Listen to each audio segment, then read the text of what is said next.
আপনি বিদায় না নিয়ে চোরের মতো নামলেন কেন? আপনি বাচ্চাদের মতো ঘুমাচ্ছিলেন, দেখে ভীষণ মায়া লাগলো, তাই আর ডাকতে ইচ্ছা হয়নি। আচ্ছা, আপনি কি সবসময় মানুষকে তেল দিয়ে কথা বলেন? আমি আবার কখন কাকে তেল দিলাম? সব সময় বলেন, মাত্রও বললেন।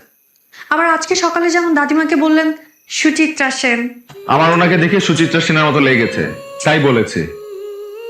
দাদিমা আপনাকে অনেক পছন্দ করেছে। আর আপনি? আপনি তো এখনো বিয়ের মতামত জানাননি। আমি আসলে এখনো শিওর না।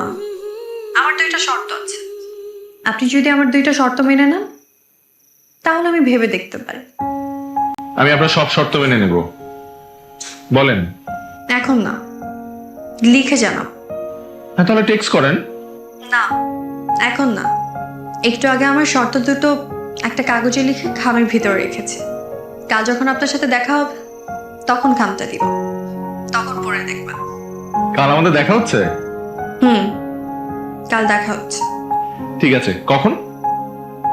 1টার সময়। ওকে। কালকে আপনার মা আর মামাতো ভাইরা সাথে আসবে? আমি একাই আসবো, একসাথে লাঞ্চ করবো। ঠিক আছে, ডান। একটা অনুরোধ করি, কাল একটা নীল শাড়ি পরে আসা যায়? আমি তো শাড়ি পরতে পারি না। সমস্যা নেই, আপনি আসলেই হবে। ওকে, বাই।